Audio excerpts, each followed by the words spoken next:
Diabetes mellitus, Biochemical Basis, and Metabolic Alterations, presented by Dr. AFTAB Adil, Assistant Professor cum Junior Scientist, Department of Veterinary Biochemistry, Ranchi.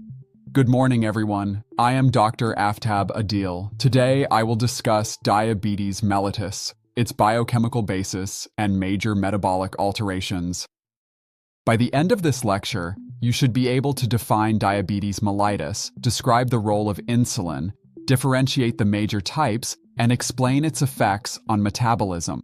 Diabetes mellitus is a chronic metabolic disorder characterized mainly by persistent elevation of blood glucose, known as hyperglycemia. The term diabetes means excessive urination, while mellitus means honey-like. This reflects the classical features: increased urination and glucose in urine. Under normal conditions, blood glucose is maintained through coordinated action of hormones. Among these, insulin is the principal hormone responsible for lowering blood glucose. Insulin increases glucose uptake via GLUT4, stimulates glycolysis and glycogenesis, and suppresses gluconeogenesis and glycogenolysis in the liver. The action of insulin begins when it binds to the insulin receptor, a receptor tyrosine kinase, on the surface of the target cell. Activated IRS proteins stimulate PI3K, which activates AKT. AKT then promotes the movement of GLUT4 transporters to the cell membrane, allowing glucose to enter cells. When this signaling pathway becomes defective, cells respond poorly to insulin.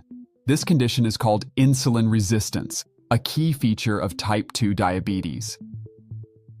Type 1 involves autoimmune destruction of beta cells, while type 2 is characterized by insulin resistance and progressive beta cell dysfunction. In diabetes, glucose uptake by muscle and adipose tissue decreases, while the liver continues to produce glucose through glycogenolysis and gluconeogenesis. Increased activities of gluconeogenic enzymes like glucose 6-phosphatase worsen hyperglycemia by increasing hepatic glucose output. When blood glucose exceeds the renal threshold, it appears in the urine as glycosuria, drawing water with it and producing polyuria and polydipsia. In insulin deficiency, triglycerides are broken down into free fatty acids. These travel to the liver and are converted into ketone bodies, which can lead to ketosis. Excessive ketone bodies cause metabolic acidosis. Diabetic ketoacidosis is particularly common